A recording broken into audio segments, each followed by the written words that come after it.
Bonsoir Mounia, vous nous entendez? Oui, je vous entends. Bonsoir. Bonsoir, je pense qu'on peut l'applaudir. Hein.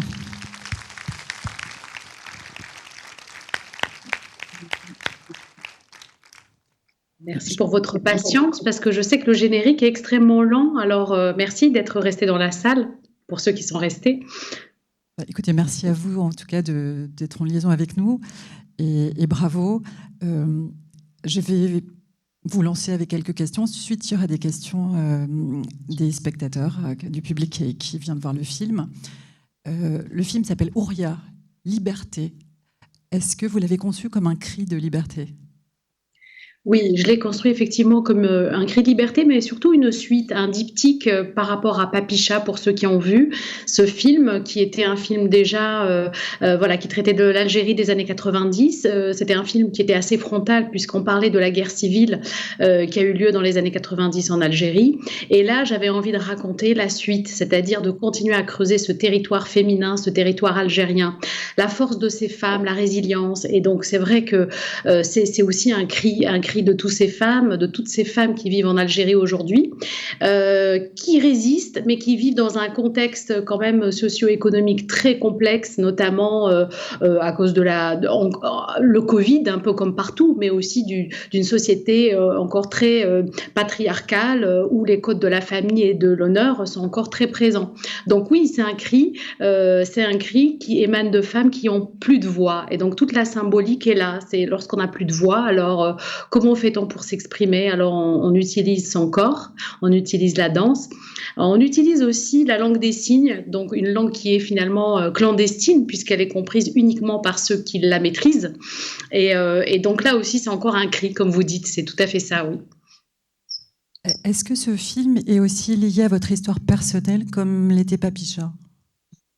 Alors un peu moins, parce que Papicha, c'était vraiment une histoire que moi j'avais vécue, puisque moi j'ai quitté l'Algérie dans les années 90, et donc j'étais un peu cette Nejma qui essayait de faire des choses dans une société où la présence de cette guerre était écrasante.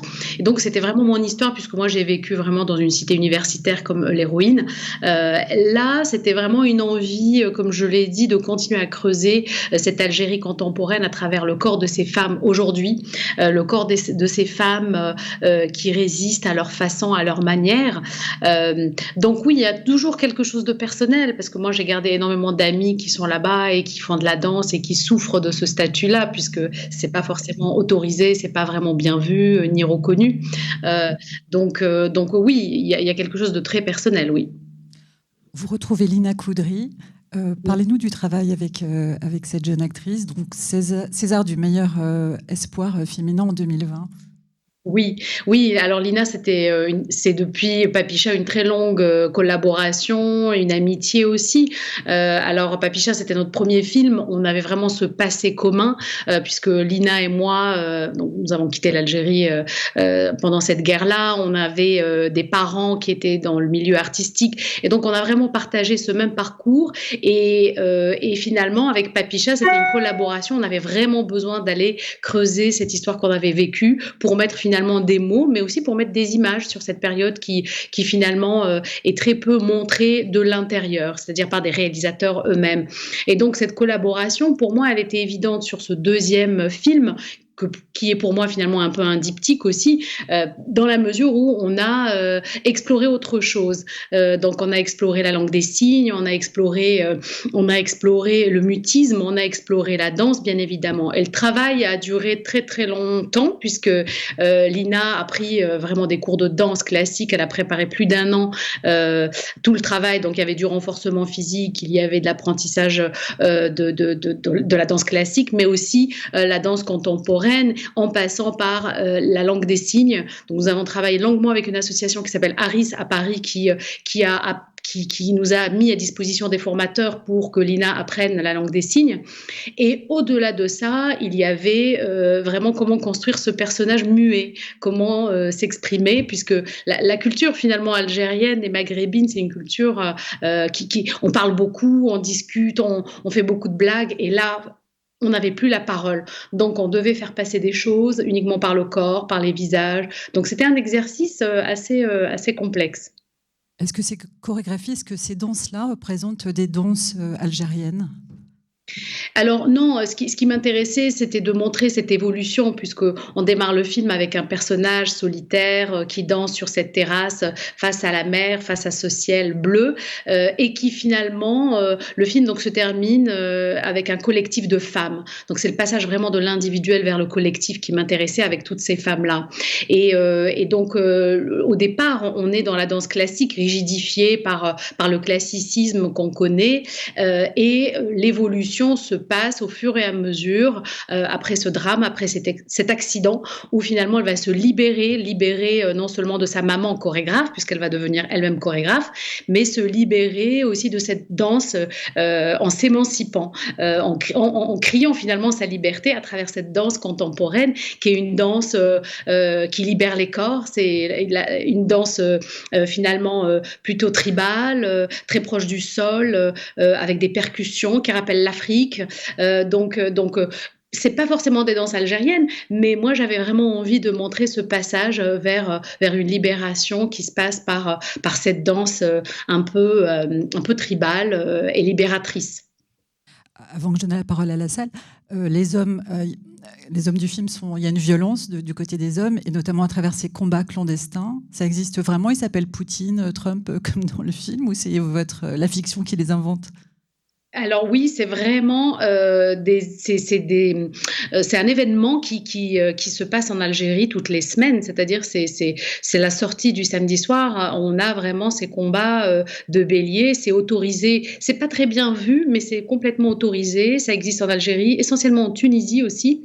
Et moi, j'avais vraiment envie de montrer cette spécificité algérienne, ce côté un peu rural, ce côté aussi nocturne, viril, en opposition avec le côté, on va dire, solaire de toutes ces femmes qui dansent. Mais pour moi, il n'y a pas d'opposition, parce que, en fait, dans cet univers clandestin, quelque part, il y a quand même de la bienveillance, puisque le fameux dirigeant des combats est quand même assez protecteur avec Lina, donc avec Ouria. Donc il y a une sorte de bienveillance de sa part, mais c'est aussi dans les mœurs, vraiment, c'est un événement, les enfants y participent, et tous ces béliers sont entraînés pendant des mois et des mois, donc ce sont des béliers qui ont un régime alimentaire particulier, qui sont rasés, qui sont vaccinés, qui sont préparés pour ces combats-là, et c'est un peu comme les combats des coqs qu'on peut imaginer, ou les buffles. Donc là-bas, c'est les béliers. Et pour moi, c'était aussi intéressant, en tout cas de façon cinématographique, de montrer cet univers viril, nocturne. Et Trump et Poutine, s'ils s'appellent vraiment comme ça, ils leur donnent des noms Ça, il leur donne vraiment des noms très drôles. Alors cela, c'est mon invention. Malheureusement, c'était avant le début de la guerre avec l'Ukraine, donc c'est assez incroyable. Mais ça, c'est une invention. Mais les noms sont assez drôles, et des fois, ça dépasse même ce qu'il y a dans le film. Il y a des béliers qui s'appellent, je sais, Zidane, parce que c'est des coups de corne assez puissants. Il y a Saddam Hussein, il y a plein de noms assez drôles, et c'est assez drôle de réutiliser tout ça, en tout cas. Très bien. On va faire circuler le micro. Peut-être qu'il faut que je le fasse. Je vois personne. Il y a quelqu'un? J'ai un projecteur, mais je vais quand même vous donner le micro.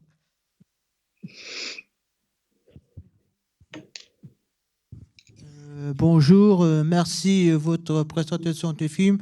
J'ai bien aimé, j'ai beaucoup d'émotions dans ce film, et j'ai bien aimé. J'ai envie de savoir si c'est difficile de jouer un rôle un peu, comment dire ça, dramatique, non, je ne sais pas dire des noms. Vous parlez de Lina Coudry, de Ouria? Oui. Est-ce que ça a été difficile? Est-ce que c'était difficile pour Lina de faire ce rôle, hein, c'est ça? Elle a fait le rôle, même les signes de main, tout ça, les signes de main, apprendre les signes. Oui, exactement. En fait, ça a été très compliqué et c'est un travail qui a duré énormément de temps puisque, en fait, moi, je viens du documentaire et donc pour moi, il était indispensable d'aller au plus proche de la réalité. Donc, on a consulté énormément de médecins, de neurologues, de scientifiques qui nous ont vraiment expliqué ce qui se passait lorsqu'il y a un refus de parole et un traumatisme comme celui-ci. Et donc, Lina Coudry avait vraiment besoin de comprendre comment revenait cette parole aussi. C'est-à-dire physiquement et psychologiquement, comment jouer ce rôle-là. Donc oui, pour elle, ça a été un très très long apprentissage en lisant vraiment beaucoup de livres, mais aussi des livres de chorégraphes qui ont eu des blessures et qui ont trouvé finalement la force malgré l'handicap et malgré ces difficultés à transcender ces obstacles et ces difficultés pour en faire quelque chose de plus fort. Et donc toute la thématique est là, c'est lorsque on est face à un mur et lorsqu'on a des difficultés, qu'elles soient psychologiques ou physiques, c'est de surpasser tout ça et de transcender tout ça pour devenir finalement beaucoup plus fort. Donc c'est ce qui arrive à Lina Coudry après cet accident. Elle trouve la force en elle, les ressources pour être encore beaucoup plus forte et beaucoup plus créative. Donc tout ce travail-là de préparation a été très très long et Lina a travaillé, comme je l'ai dit, plus d'1 an pour se mettre dans la peau de ce personnage qu'elle a incarné à la perfection. Et comme c'est quelqu'un qui a vraiment besoin de comprendre les choses, donc on a consulté beaucoup d'associations pour bien maîtriser cette difficulté finalement cette difficulté de s'exprimer. Et l'apprentissage de la langue des signes a été aussi quelque chose d'assez complexe, mais indispensable pour créer la chorégraphie finale, puisque c'est une chorégraphie signée. Vous parliez de chorégraphes qui ont été consultés, qui ont été blessés. Le film parle beaucoup de reconstruction aussi. C'est un peu comme de l'art-thérapie d'une certaine manière, ces danses. Oui, effectivement, j'avais envie de parler non seulement du sort de toutes ces femmes, qu'elles soient en Algérie ou ailleurs, qui ont effectivement ce besoin de s'émanciper, de communiquer, et à travers cette voix qui est finalement symbolique de cette libération qui ne se fait pas, mais aussi cette reconstruction. Et symboliquement, c'est la reconstruction de l'Algérie aussi, puisque à travers Ouria, qui veut dire liberté en arabe, ce qu'on essaie de reconstruire, c'est cette Algérie qui a été meurtrie par les décennies noires, mais aussi par la suite d'autres problèmes, comme je le disais, aussi socio-économiques. Et donc, c'est en fait, l'Algérie est finalement un peu cette héroïne qui va essayer de renaître de ses blessures, qui boite un tout petit peu, qui est meurtrie, mais qui est debout quand même. Et donc, c'est un peu ce personnage de Ouria qui va transcender ses difficultés pour essayer de rester debout, quoi. Une autre question, dans un film, j'ai bien aimé. Voilà, c'est à un moment donné, tout au début, je suis un peu triste. Il a vu un accident, voilà, et après, il a aussi il a réalisé son rêve. Et voilà, c'est pour ça. Si moi un jour, ça arrive la même chose. C'est pour ça il faut profiter maximum les choses de la vie. Oui, c'est exactement ça. L'idée, c'est d'essayer de profiter de la vie, mais lorsqu'on a malheureusement un obstacle ou un accident, c'est aussi comment trouver la force en soi pour dépasser tout ça. Et ça, il faut vraiment avoir beaucoup de ressources. Et c'est pour ça que le collectif est important dans le film. Ce que je voulais montrer, c'est que finalement, plus ensemble, on est plus fort. Et en l'occurrence, lorsque Lina Coudry donc retrouve ce groupe de femmes, finalement, elle leur donne un sens à leur vie et elle donne un sens à la vie de Lina Coudry. Donc en fait, dans ce rapport collectif et solidaire, il y a ce projet de spectacle de fin qui naît. Donc ensemble, on est beaucoup plus fort. Et moi, c'est ce que je voulais montrer aussi, que l'art peut être collectif et l'art peut vraiment nous aider à être plus fort. Merci beaucoup pour votre film. J'avais une première remarque qui est que j'ai appris beaucoup sur l'Algérie d'aujourd'hui. Je ne savais pas que la guerre était encore aussi présente dans la société. J'avais 2 questions en fait. Est-ce que ce film va sortir ou est déjà sorti en Algérie? Et Papicha, est-ce qu'il est sorti en Algérie? Et vous parliez d'un diptyque tout à l'heure. Est-ce qu'il y a le projet même d'en faire un triptyque avec à nouveau Lina Coudry? Merci. Il y a beaucoup de questions dans votre question.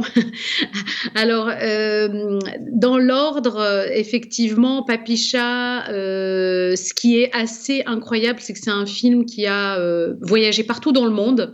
C'est-à-dire qu'il a représenté l'Algérie aux Oscars, il a été au Mexique, il a été en République dominicaine, il a été au Maroc, il a été en Égypte, et malheureusement, il n'a pas eu de sortie en Algérie. Donc, c'est vraiment une schizophrénie totale, puisque c'est un film qui a été financé par l'Algérie, mais que les autorités ne veulent pas finalement voir, je pense. Pour Ouria, le film n'est pas encore sorti. Donc là, c'est vraiment une avant-première à Royan, parce que le film sort le 15 mars seulement. Donc le 15 mars 2023, le film sort en France et il sortira beaucoup plus tard en Algérie. Et pour répondre à la troisième question, alors je pense que c'est vraiment un diptyque. J'ai pas l'intention de continuer à explorer de cette même façon avec Lina Coudry l'Algérie. J'ai l'impression qu'en 2 films, j'ai à ma façon raconter cette période d'une part difficile que moi j'avais vécue avec Papicha et la continuité avec Ouria. Et donc non, je travaille sur un autre projet et ça sera pas forcément avec Lina Coudry et c'est pas en Algérie. Est-ce que le tournage en Algérie a été facile ou pas, compte tenu des difficultés que vous évoquez pour la sortie de Papicha? Oui, ça a été très compliqué, d'autant plus qu'en fait, on l'a tourné en plein Covid, donc toutes les frontières étaient fermées, qu'elles soient en Algérie ou au Maroc, c'était assez compliqué de voyager, donc ça a été assez laborieux, et donc on a pu tourner quand même à Alger, mais aussi à Marseille. Il y a des passages qui ont été tournés aussi à Marseille pour faciliter finalement le voyage des comédiennes, puisqu'il y a beaucoup de comédiennes. La plupart étaient à Alger, d'autres à Paris, d'autres à Marseille, et donc on a trouvé des solutions de production de cette façon-là. Vous pouvez nous dire un mot des autres comédiennes, justement? Ce sont des danseuses ou vraiment des comédiennes qui ont fait un peu le même travail que Lina? Oui, alors elles ont donc il y a Rachida Brakni que vous connaissez, qui est une extraordinaire comédienne qui a travaillé aussi énormément pour être finalement très convaincante en professeure de danse et chorégraphe. Donc ensuite vous avez une comédienne qui s'appelle, donc celle qui joue le rôle de Halima, qui est Nadia Kassi, qui était déjà dans Papicha et qui est un peu une comédienne assez extraordinaire dans la mesure où elle a fait beaucoup de films en Algérie et qui a dû fuir aussi l'Algérie pour ces raisons-là, et qui était, on va dire, la muse de Nadir Moknesh, qui est un réalisateur qui a fait de très très beaux films comme Le Harem de Madame Haussmann ou Viva l'Algérie. Et du coup, elle est vraiment extraordinaire dans la mesure où elle voulait absolument participer à ce tournage. Elle se sentait concernée par les blessures de Halima. Halima, c'est celle qui donc dépose ce collier donc au cou de cette statue au milieu de l'eau, et donc elle se sentait vraiment concernée par la blessure de ces femmes-là et d'Halima en particulier. Elle comprenait sa douleur et elle voulait absolument faire ce rôle-là. Ensuite, vous avez la meilleure copine de Lina Coudry, qui est en fait une comédienne algérienne qui s'est entraînée vraiment longtemps en Algérie, qui a dû aussi monter sur pointe, ce qui n'est pas évident lorsqu'on a 30 ans et qu'on n'a jamais fait de danse classique. Donc ça a été vraiment un challenge pour elles toutes pour ce travail-là. Et puis vous avez Myriam Mechkan, c'est une comédienne, c'est celle qui joue le rôle de la directrice du centre de rééducation qui finalement regroupe toutes ces femmes-là, et elle est psychologue en Algérie, et pour moi c'était assez important d'avoir aussi des gens qui connaissent vraiment le terrain, qui connaissent vraiment les traumatismes de la société algérienne, et donc elle a accepté le rôle, et elle le fait de façon absolument cohérente et juste, puisqu'elle le connaît, ce terrain des traumatisés ou des gens qu'elle suit elle-même en tant que psychologue en Algérie. Voilà, donc après, enfin, elles sont toutes extraordinaires, donc je ne sais pas laquelle vous voulez Enfin, est-ce que vous voulez en savoir plus sur l'une d'elles en particulier? Elles sont toutes absolument incroyables. Merci. J'ai une autre question sur la musique et cette très belle chanson « Je rêve d'espoir ». C'est une chanson qui a été écrite pour le film. Comment ça s'est passé, cette partie plus spécifiquement musicale du film? Oui, alors effectivement, la musique a été composée spécialement pour le film, et la musique de fin a été composée en corrélation avec la chorégraphe, mais aussi avec Lina. C'est-à-dire, on a démarré par la chorégraphie de fin. On avait vraiment besoin d'avoir cette chorégraphie de fin pour pouvoir avancer sur les autres chorégraphies qui allaient être une déclinaison finalement de cette chorégraphie finale. Donc, les compositeurs qui sont donc Maxence Dussert et Yasmine Medour ont travaillé vraiment main dans la main avec la chorégraphe, puisqu'on a dû changer des mouvements qui n'étaient pas forcément payants à l'image, et du coup eux devaient changer au fur et à mesure aussi ces musiques. Et donc pour les indications, moi je voulais absolument une musique, comme je vous l'ai dit, assez tribale, qui était vraiment ancrée dans le sol, qui racontait cette africanité, qui racontait cette Algérie, qui libérait les corps, et donc il y a beaucoup de percussions, et on voulait que cette musique finalement soit la voix de ces femmes-là qui n'ont plus de voix. Et donc oui, le travail a été assez dur, mais assez stimulant, puisqu'on voulait une vraie continuité dans les chorégraphies, mais aussi dans la composition musicale. La danse de fin, il y a aussi du langage des signes avec, ça a été travaillé comme ça? Ou c'est que de la danse? Oui, alors pour par exemple le travail de la chorégraphie finale, ce qui s'est passé, c'est que moi j'avais donc écrit les paroles. On a fait appel à une association, donc un formateur qui s'appelle Antoine Valette de l'association Aris, qui a finalement traduit en langue des signes les dialogues que moi j'avais écrits, et on a filmé cette présentation, et la chorégraphe a récupéré ces signes et les a transformés en mouvements de danse. Donc elle a d'abord travaillé sur elle-même avec d'autres danseuses pour essayer de créer cette chorégraphie. Et une fois qu'on a trouvé vraiment l'essence même de cette chorégraphie de fin, on a fait appel donc à Lina Coudry et aux autres danseuses pour interpréter et apprendre ce que Adjiba avait créé. Adjiba, c'est la chorégraphe. Donc il y a eu une écriture de cette chorégraphie, il y a eu une traduction en passant de l'écrit vers la langue des signes, et puis une chorégraphe qui est intervenue à partir de la langue des signes pour créer les mouvements de danse. Voilà. Et donc tout ce travail-là s'est fait au fur et à mesure avec les compositeurs aussi de la musique pour que tout ça fonctionne. Il y a une question ici, s'il vous plaît. Oui, j'ai ressenti, vous parliez justement de ces femmes qui veulent s'affirmer. Par contre, dans votre film, j'ai ressenti aussi, je ne peux pas dire des clichés parce que c'est un côté négatif, mais ce qu'on ressent sur l'Algérie, alors la corruption, l'administration qui est vraiment corrompue et aussi inefficace. J'ai ressenti aussi donc la violence, j'ai ressenti l'immigration avec le désir de venir en Europe avec les inconvénients qu'il y a actuellement. Donc même avec les femmes qui essaient de s'en sortir, des choses comme ça, j'ai trouvé un côté négatif de la vie en Algérie actuellement, parce que dans tout ce que j'ai ressenti, c'est justement tous ces clichés, c'est pas dans le sens négatif quand je parle cliché, mais des petits points de temps en temps qui interviennent dans le film qui montrent ce qui se passe actuellement en Algérie. Oui, c'est absolument voulu. Oui, c'est absolument voulu, c'est-à-dire que c'est un contexte. Oui, voilà. C'est ce que vous voulez montrer actuellement. Bon, à part ces femmes qui veulent s'en sortir, tous les côtés négatifs qu'il y a encore en Algérie. Oui. Ah oui, je vous confirme que c'est exactement comme ça, parce que c'est une société malheureusement qui a énormément de richesse et d'espoir et de jeunesse, mais c'est une société qui a un contexte, ce que je disais, socio-économique et politique très, très compliqué. Et ce contexte est indispensable dans le film pour comprendre à quel point ces femmes sont finalement victimes de ce quotidien. Oui, tout à fait, tout à fait. Parce que vraiment, il y a tout ce côté dont on entend parler, qui est la vie actuelle, si je puis dire. Hein. Malheureusement, actuellement, c'est un peu comme ça, pas dans le monde, mais presque. Oui.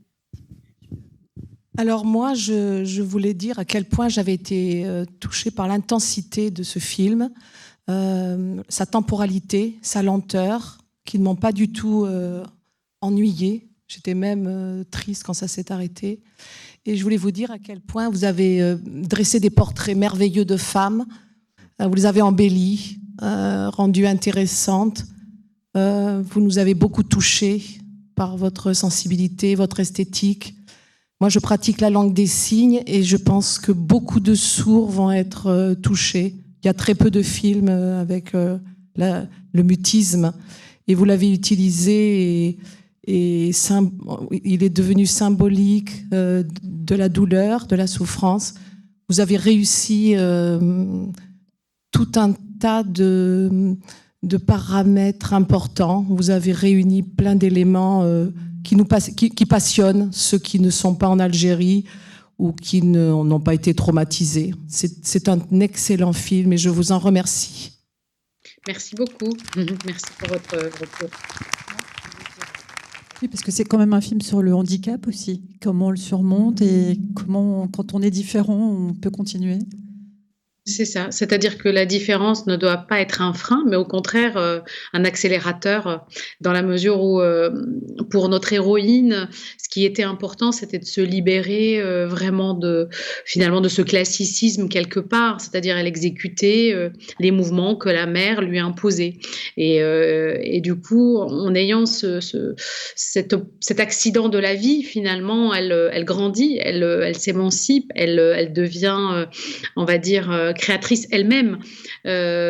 Et donc, toute l'idée était là, c'était de comment dépasser ce moment tragique pour en faire quelque chose de symboliquement fort. Alors, c'est pas facile parce que il faut beaucoup de ressources, il faut beaucoup de force.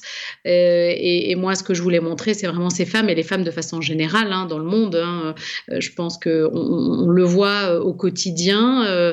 C'est-à-dire, on a vraiment les ressources qu'il faut pour affronter des choses très dures au quotidien, en tout cas. Bonjour, je vous remercie pour cet excellent film très émouvant, très gai également. J'ai adoré les chorégraphies et qui étaient pleines d'espoir. Je me posais juste la question, pourquoi avez-vous choisi que l'ami de Ouria décide de prendre un risque énorme à partir sur la mer ? Oui. Alors, c'est pour rejoindre aussi un peu la remarque de la personne qui était juste avant vous. L'un des fléaux, malheureusement, de la société algérienne actuelle, c'est les départs clandestins en mer. C'est ce qu'on appelle les haragas. Il y a plus de 500 personnes qui ont péri, par exemple, cette année en mer. Et c'est vraiment un phénomène qui est très répandu en Algérie. Alors, avant, c'était uniquement les jeunes hommes qui partaient. Et alors, maintenant, c'est plutôt des familles et plutôt des femmes, des enfants. Et donc pour moi c'était aussi important de mettre un peu le doigt sur ce qui ne va pas et bien évidemment l'idée de ce personnage c'est aussi de dire voilà, que fait-on pour ces gens-là, peut-on intervenir? Alors oui, aujourd'hui en Algérie il y a une loi qui interdit les passages clandestins, qui punissent finalement les personnes qui les aident, mais c'est pas suffisant. Ce qu'il faut, c'est améliorer la situation de ces gens-là de façon locale. Donc c'est vrai que cet ami qui peut être un peu naïf a vraiment cru qu'elle allait y arriver, et c'est le cas de beaucoup de gens, malheureusement. Est-ce que les voies de l'immigration légale sont fermées aujourd'hui en Algérie ? Alors, ça a toujours été très compliqué, mais je pense aujourd'hui beaucoup plus qu'avant. Il est très compliqué d'obtenir effectivement des visas pour partir. Et bien évidemment, la solution, c'est d'essayer d'améliorer les choses de façon locale. Mais moi, je ne suis pas politicienne. J'essaye juste de raconter des histoires et de raconter le parcours de ces femmes qui traversent vraiment la mer.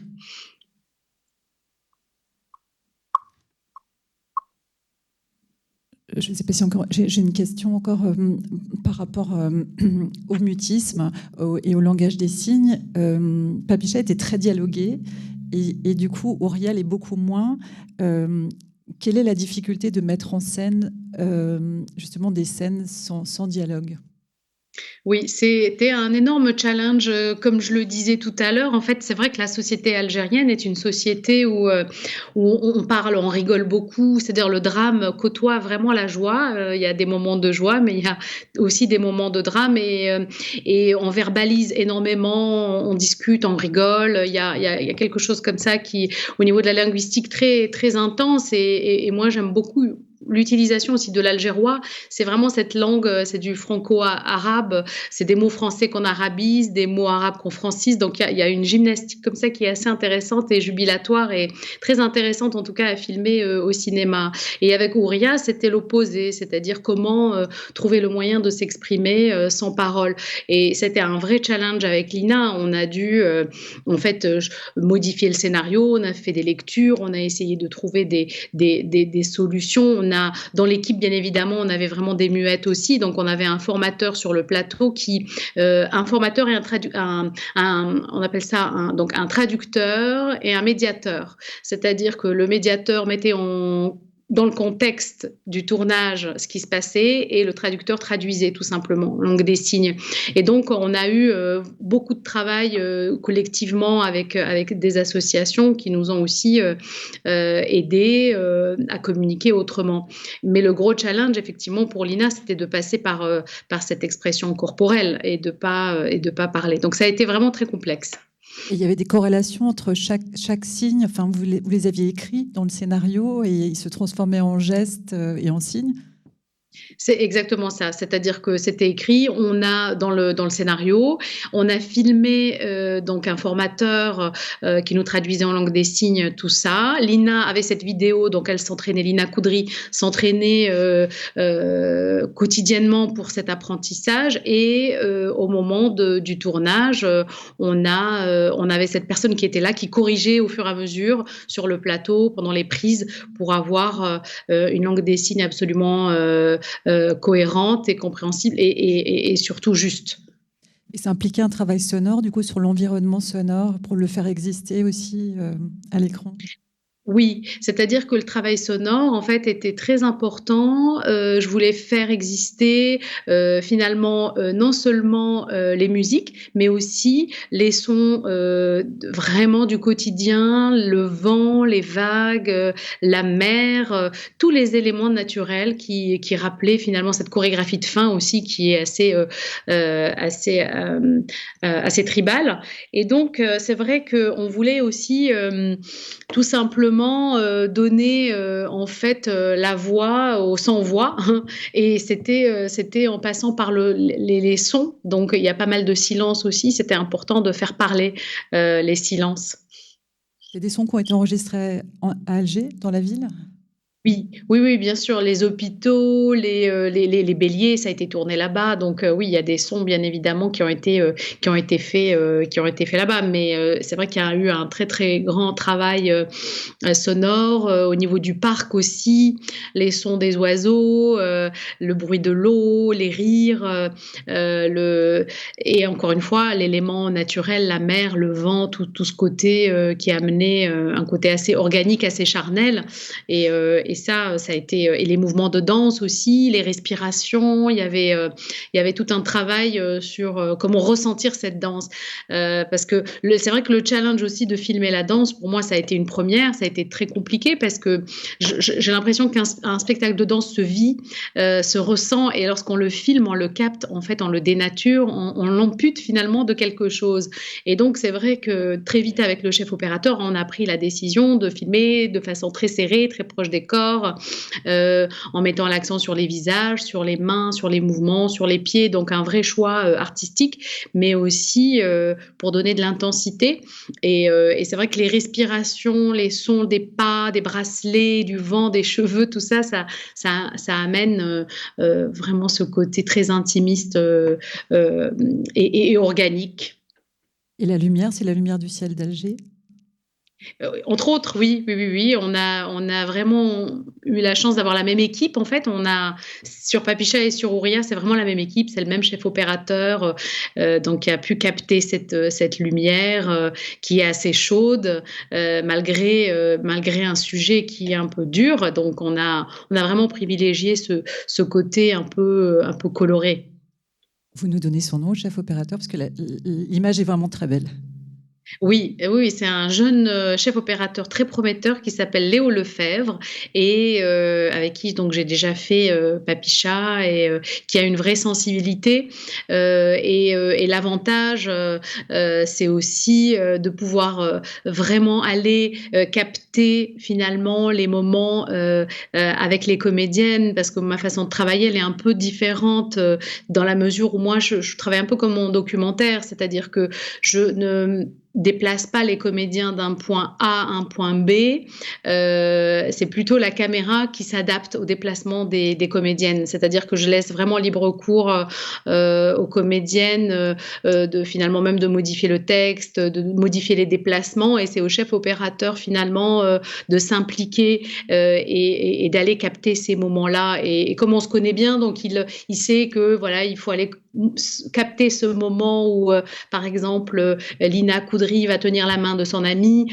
ou Rachida Brakni va poser un baiser sur la main de sa fille. Donc il sait que voilà, c'est les moments d'intimité que je recherche et qui sont un peu symboliques aussi finalement de la culture maghrébine, où on est beaucoup dans le toucher, dans ces rapports comme ça assez charnels. Très bien, écoutez, merci beaucoup. Merci à vous. Merci pour ce très beau film. Oui, merci beaucoup, merci d'être là. Oui. Merci, au revoir. Merci beaucoup. Merci, bonne soirée à vous. Merci. Merci, bonne soirée.